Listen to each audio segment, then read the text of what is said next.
Thank you, Mr. President. I promise not to call names or cast aspersions. And I'm inspired to do these remarks today by my good friend from Cabell. Stood yesterday to ask about what he correctly called the one action that this Senate is required to do, pass a budget bill. And I believe that this good senator is a reflection of the anxiousness that most of us feel about this subject. This will be the third budget bill that I've been participating in. Some of you have participated in many more. And for me, there is certainly an anxiousness and a frustration because we never seem to get it done. We tend to do the same thing every year, at least in my 3 years. We try to backfill revenue so that we can cover the spending. Last year we used rainy day funds, we used one-time dollars, and it's put us into this situation we're in this year, partly. For some of us, it's a revenue problem. For others, it's a spending problem. The correct answer is probably somewhere in the middle, as it usually is. Governor Justice has proposed hundreds of millions of dollars in new taxes. He's also presented an alternative with a list of what I would call very dramatic spending cuts. I don't believe either of those options is viable. And as I observe both chambers of the legislature, I'm pretty sure they aren't. My colleague, the esteemed minority leader, spoke about the Moody's report, and I have it here today too. He's right. We're downgraded, and it says that we have a multi-year trend of growing structural imbalance between the annual expenditures and available resources. It's true, it's what it says. It also says the state's debt burden could increase under the governor's new infrastructure proposal. Those are in the kind of negative comments.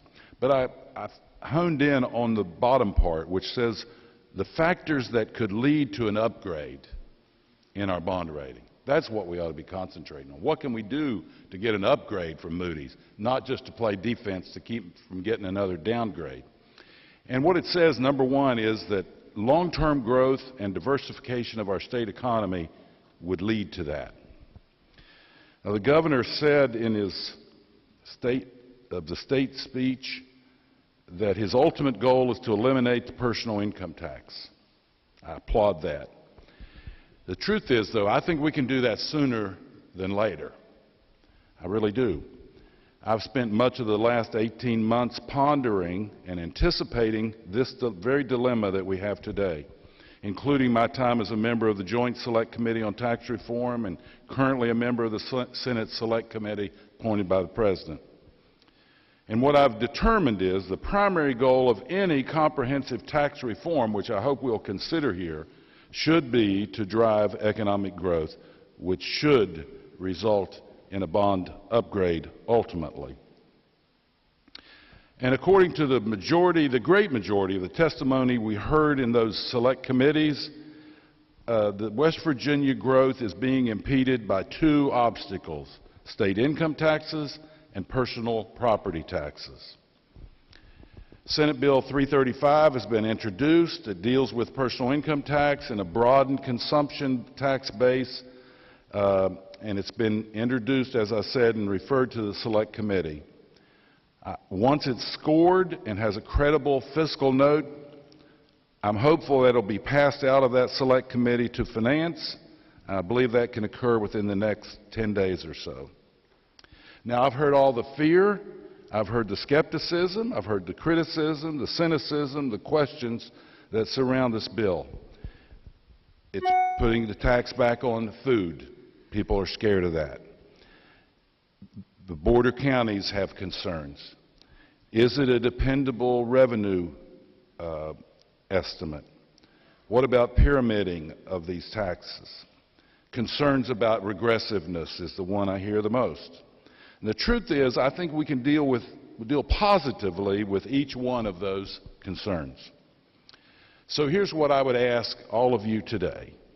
Please give this proposal a good, fair review, absent party labels, personalities, or preconceived notions. It will be a heavy lift, there's no doubt. But I believe it can be transformational for our state, a new bedrock, if you will. It can also provide budget answers for the next couple of years. I believe that too, as well as set us on a course for potential economic growth well into the future, long past when I serve in this chamber. This has the potential to become one of those demarcation moments that everyone will point to as the time West Virginia started to progress and become what it can be. And I know this body is capable of doing hard things. As a citizen, I watched many of you do a hard thing when you fixed our broken workers' comp system. This can be such a time as that. I'm also reminded of Sir Winston Churchill when he faced his cabinet and had to announce to them that the French had capitulated to the Germans. And with sullen and solemn and sad faces, he sat down and smiled, lit a cigar, and said, "I find this rather inspiring." Ladies and gentlemen, I find this rather inspiring. When people say, "Are you enjoying your time in the Senate?" I say, in sort of a sick sort of way.